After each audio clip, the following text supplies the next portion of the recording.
საქართველოს ეკონომიკისა და მდგრადი განვითარების სამინისტროს და ინოვაციებისა და ტექნოლოგიების სააგენტოს თანამშრომლობით Google Street View საქართველოში ოფიციალურად იწყებს ოპერირებას. პროექტის ფარგლებში Google-ის სპეციალური გადამღები ჯგუფები საქართველოს 24 ქალაქში 360 გრადუსიან პანორამულ გამოსახულებებს გადაიღებენ. ავთანდილ კასრაძე, ინოვაციებისა და ტექნოლოგიების სააგენტოს თავმჯდომარე, შემოგვიერთდება იმედის დილაში და ამ პროექტთან დაკავშირებით ბუნებრივია ყველა კითხვაზე გაგვცემს პასუხს. ძალიან საინტერესოა ეს. დილამშვიდობის მადლობთ რომ მოხვედით. პირველ რიგში გითხარით რას ნიშნავს ეს თანამშრომლობა, უფრო დეტალურად რომ აგვიხსნათ და ბუნებრივია უამრავი კითხვა გვაქვს დაგროვილი. მოგეხსენებათ Google-მა მიიღო გადაწყვეტილება ჩვენ მრავალწლიანი თანამშრომლობა გვაქვს რა თქმა უნდა ტექნოლოგიურ გიგანტთან სხვადასხვა მიმართულებით მათ შორის ჩვენ დავიწყეთ ქართული ბიზნესის გაციფრულების პროგრამა Google-ის თანამშრომლობით განსაკუთრებით რეგიონში მათ შორის მაღალმთიან რეგიონში თუშეთშიც კი ჩვენ რამდენიმე წლის წინ გქონდა ეს პროგრამა და დროთა განმავლობაში მზადდებოდა ნიადაგი იმისთვის რომ თავად Google-ი შემოსულიყო და Google-ს თავად განეხორციელებინა მთელი საქართველოს გაციფრულება. მოგეხსენებათ, რომ Google აქამდეც იძლეოდა შესაძლებლობას, რომ ნებისმიერი ეს იქნება ბიზნეს ობიექტი, კვებითი კაფე, რესტორანი, სასტუმრო შეეძლო გამოსულიყო, თავის ტელეფონით გადაეღო რა თქმა უნდა პანორამული ხედები, დაედო რომ მომხმარებლებისთვის უფრო მარტივი ყოფილიყო, ანუ მისვლა და მიგნება იმ სასტუმროში ასე შემდეგ. თუმცა ეს რა თქმა უნდა, როდესაც ეს არის სამოყვარულო დონეს გადაღება, არ არის იმ ხარისხის რაც რეალურად ტურისტებს აძლევს საშუალებას, რომ ზუსტად მიიღონ ინფორმაცია კონკრეტული ლოკაციის შესახებ და მართლაც უპრეცედენტო გადაწყვეტილება იყო, როდესაც ესეთ პატარა ქვეყანაში, როგორც საქართველოა, Google-მა მიიღო გადაწყვეტილება თავისი ხარჯებით თავიდან ბოლომდე უზრუნველყოს საქართველოში შემოსვლა და გაციფრულება, თან საქართველოსნაირ ქვეყანაში 24 ქალაქი რო არ დაგიმალოთ, თავიდან იყო შემოთავაზება მხოლოდ 10 ქალაქზე და საქართველოსნაირ პატარა ქვეყანაში რო 24 ქალაქი შეირჩა, რომელსაც Google-ი თავისი რესურსებით გააციფრულეს, მართლა ძალიან მნიშვნელოვანი კომპონენტია და დარწმუნებული ვარ, რომ ბევრი მიმართულებით ამას დადებითი ეფექტი ექნება, თითოეულ ადამიანზე აისახება ეს ყველაფერი. და დადებითი გავლენა ექნება მას ჩვენს მოქალაქეებზე და არა მხოლოდ მოქალაქეებზე, ჩამოსულ სტუმრებზე, ტურისტებზე. კი ბატონო, პირველ რიგში რა თქმა უნდა, პირველადი ეფექტი ეს ტურისტულ ინდუსტრიას შეეხება, რაც ბევრად უფრო მარტივი იქნება ტურისტული ობიექტის მფლობელებისთვის გაარეკლამონ თავიანთი, ასე ვთქვათ, ეს იქნება სასტუმრო, ეს იქნება კვებით დაწესებულება, ეს იქნება კონკრეტული ატრაქცია თუ ასე შემდეგ. შესაბამისად, ეს ძალიან მნიშვნელოვანი კომპონენტია. რა ობიექტები მოხდება უფრო კონკრეტულად რა ვთქვათ, აი ამ აბსოლუტურად ყველა ობიექტი მოხდება, ანუ 24 ქალაქი საქართველოში, ყველაზე დიდი 24 ქალაქი ავტომატურად ხდება. შესაბამისად, ყველა კი საინტერესო ობიექტი, რაც კი ჩვენ გვაქვს, იქნება სრულად გაციფრულებული. მათ შორის კულტურული ძეგლები, მათ შორის ბევრი სხვა მიმართულება და კიდევ ერთი ეფექტი, რომელიც ამას შეიძლება გქონდეს, ეს არის მაგალითად ჩვენ ქართველები ვართ, საქართველოს მოქალაქეები ვართ, მაგრამ ბევრი ჩვენი ღირსშესანიშნაობა უნდა ვაღიაროთ არ გვინახავს. სამწუხაროდ. ანუ უბრალოდ შეიძლება დროითი რესურსის გამო სხვადასხვა შესაძლებლობების არ ქონის გამო ასე შემდეგ, ეს უკვე ყველასთვის ხელმისაწვდომი იქნება. ჩვენი ისტორიული ღირსშესანიშნაობები, კულტურული ძეგლები ჩვენ შეგვიძლია ძალიან მარტივად უკვე კომპიუტერიდან მოვინახულოთ და ეს სკოლის ნაწილიც უნდა გახდეს. სკოლის ნაწილიც უნდა იყოს ექსკურსიების ყველასგან ვერ გააკეთებ. სკოლის მასწავლებლებს ყველგან ვერ წაიყვან, თუმცა შეგვიძლია ეს ყველაფერი უკვე ანუ საკლასო ოთახში მივიტანოთ და ადამიანებს ქონდეთ შესაძლებლობა გაიცნონ საქართველოს მართლა ღირსშესანიშნაობა. მე უფრო მოგვინდება შევიტანოთ ამ შესაძლებლობაში. მაგალითისთვის, აი კარგად გასაგები რო იყოს 24 ქალაქი, რომელიც გაციფრულდება Google-ის მეშვეობით, ნიშნავს შემდეგს. პირობითად მე ახლა Google-ში ჩავწერ რუსთავს, ქალაქ რუსთავს მაგალითისთვის თოდრიას ქუჩას და 360 გრადუსში დავინახავ თოდრიას ქუჩაზე რა ხდება? არა მარტო 360 გრადუსში დავინახავთ, ვიმოგზაურებთ. აი როგორც ჩვეულებრივად გავივლიდით ფეხით და რასაც ჩვენი თვალებით დავინახავდით, ყველაფერს ამას დავინახავთ კომპიუტერის ეკრანიდან. ანუ მოგზაურობა შეგვიძლია აბსოლუტურად ყველა ქუჩაში ეს იქნება რუსთავი, თბილისი, ბათუმი, მესტია, მნიშვნელობა არ აქვს. შეგვიძლია აბსოლუტურად ყველა ქუჩაში ვიმოგზაუროთ.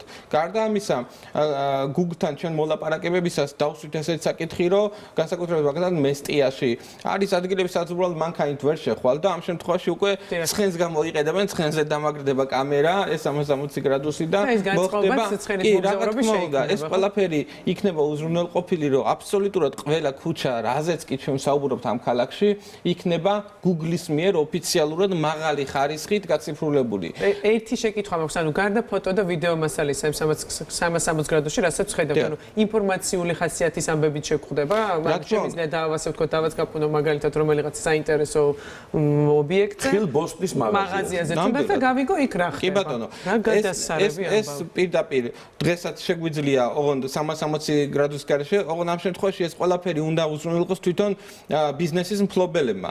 ჩვენ ცალკე ძალიან ბევრი ტრენინგებს ვახორციელებთ მცირე და საშუალო მეწარმეებისთვის, განსაკუთრებით რომ გააციფრულონ თავიანთი ბიზნესი, ხელმისაწვდომი გახადოს. დღეს განსაკუთრებით თანამედროვე თაობა ჯერ ამოწმებს კონკრეტულ ობიექტს Google-ში, სანამ გადაწყვეტ, მათ შორის ნახულობებს, სურათებს, მათ შორის ნახულობებს, შეფასებებს და ასე შემდეგ, იმისთვის რომ მიიღოს ჩამოყალიბებული გადაწყვეტილება, განსაკუთრებით როდესაც უცხო ქვეყანაში მიდიხარ, ხო?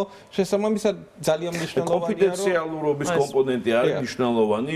პირობითად მე არ მინდა, რომ ეხლა ამ 360-იან გამოსახულებაში მოვხვდე, აი, როგორი პროცესი შეიძლება წარიმართოს ჩემსა და თქვენს შორის, როგორც ვთქვათ, მე დაინტერესებული პირი რომ კონფიდენციალურობა იყოს დაცული და თქვენ დაინტერესებული პირი რომ ქალაქზე ყველაფერი იყოს აღნიშნული. ანუ კონფიდენციალურობა არის აბსოლუტურად დაცული, ეს არის როგორც საქართველოს მთავრობის სტანდარტი, ასევე Google-ის ოფიციალური პოლიტიკა. ყველა არა მარტო ადამიანის გამოსახულება იქნება დაფარული, არამედ ყველა მანქანის ნომერიც აბსოლუტურად რაც კი შეიძლება კადრში მოხდეს. ამიტომ არის ის, რომ გადაღება უკვე მარტიდან დაიწყო, თუმცა 2026 წლამდე ეს ყველაფერი არ იქნება ოფიციალურად ხელმისაწვდომი, იმიტომ რომ ერთი არის რომ ჯერ 24 ქალაქი მთლიანად გადაიღო და მერე დაამუშავო ყველა ამბებით, რაც გითხარით, რომ ადამიანის სახეები არც ერთ შემთხვევაში არ უნდა გამოჩნდეს, მანქანის სანომბრე ნიშნები არ უნდა გამოჩნდეს, არაფერი ისეთი არ უნდა გამოჩნდეს, რაც იდენტიფიცირებადი არის პიროვნების და ასე შემდეგ. შესაბამისად, ამ მიმართულებითაც რა თქმა უნდა, რომელი ქალაქით დაიწყო გაციფრულება? თბილისიდან დაიწყო, რა თქმა უნდა, ყველაზე დიდი მოსწლობითი სამუშაოები თბილისში არის, იმიტომ რომ ყველაზე დიდი ქალაქი თბილისი არის, თუმცა ეტაპობრივად რა თქმა უნდა 24 ქალაქი Google-მა შემოგთავაზა თუ თქვენ მიეცით რეკომენდაცია? ჩვენ, როდესაც საუბარი იყო 10 ქალაქზე, იმ 10 ქალაქიდან ჩვენ კონკრეტულ კოლექტივებები შევიტანით, იმიტომ რომ ჩვენ გვინდოდა რომ ტურისტული, ასე ვთქვათ, ობიექტები მაქსიმალურად მოცულიყო ამ ყველაფერში და ამ მოლაპარაკებებში უკვე Google-საც აპეტიტი გაეზარდა, აპეტიტი გაეზარდა და ყველაფერს თავისი მნიშვნელობა აქვს ისტორია აქვს და განწმუნებული რომ მოიხიბლებოდნენ 24 ქალაქი საქართველოსნაირ პატარა ქვეყანასთვის მართლაც ძალიან მნიშვნელოვანი გადაწყვეტილება იყო კომპანია Google-ისთან და შესაბამისად ეს ჩვენი ქართველების მონოპოლია ეს პატარა რატომ მიიღო ეს გადაწყვეტილება? საინტერესოა თქვენი შეფასება. მე პირველ რიგში ამ ინფორმაციას რო ვისმენ, ალბათ პირველი დავფიქრდები ალბათ ტურისტული ნაკადების შესახებ, ციფრებს გადავავლებდით თვალს და აი რა იყო განმაპირობებელი მიზეზები Google-ის მხრიდან? ბევრი ფაქტორი ერთად, რა თქმა უნდა, ტურიზმი მნიშვნელოვანია და ზოგადად ჩვენ ვართ ისტორიული სახელმწიფო, დიდი ისტორიის მქონე და როდესაც ჩვენ ვესაუბრებდით რამდენად მნიშვნელოვანია ამ თუნდაც ესეთ პატარა ქალაქებში მისვლა, მაგალითად მესტია 10 ქალაქში ვერ მოხდებოდა ვერც ერთ შემთხვევაში, იმიტომ რომ მოსახლეობის რაოდენობით მცირე არის, ხო?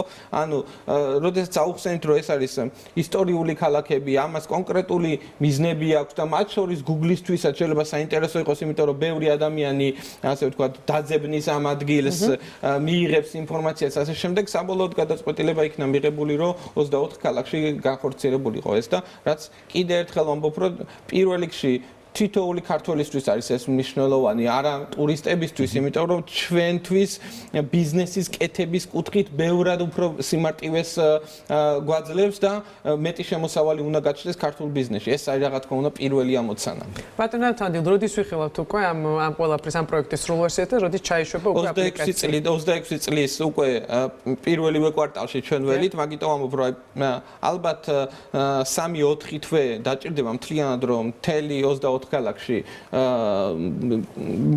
იმოძრაოს ამ მანქანამ, გადაიღოს მაღალი ხარისხის გამოსახულები და შემდგომ ეს ყველაფერი უნდა დამუშავდეს დეტალურად. აქ არა მარტო ადამიანების იდენტიფიცირებაზე არის საუბარი, არამედ მათ შორის სახელმწიფო საიდუმლოების ნაწილი, იგივე სამხედრო ბაზები, ასე შემდეგ ისინი აბსოლუტურად არ უნდა მაგ ესეთი შეკითხვა, აი მესტია ზაფხულში გადაღებული და მესტია ზამთარში გადაღებული ორი რადიკალურად განსხვავებული მოცემულობაა და აი იქნება თუ არა სეზონები გათვალისწინებული. სამწუხაროდ მაგ ნაწილში ვერ იქნება, ზამთარში რთული არის ზოგადად იმოძრაოს სხვადასხვა ქუჩაში ასე შემდეგ ეს არ იქნება, თუმცა ანუ კიდევ ერთხელ როდესაც კონკრეტულ ობიექტზე მივალთ, ანუ ერთი არის რომ ეს არის ფაქტიურად ლაივ რეჟიმში გამოსახულება, როდესაც ლაივ რეჟიმში მოძრაობ კონკრეტულ ქუჩებში და ნახავ გამოსახულებას, მეორე არის რომ ჩვენ იქ შეგვიძლია სხვადასხვა ობიექტზე კონკრეტული სურათები არის, რომელზეც დავათვალიერებთ სხვადასხვა სეზონის მიმართულებით, მაგრამ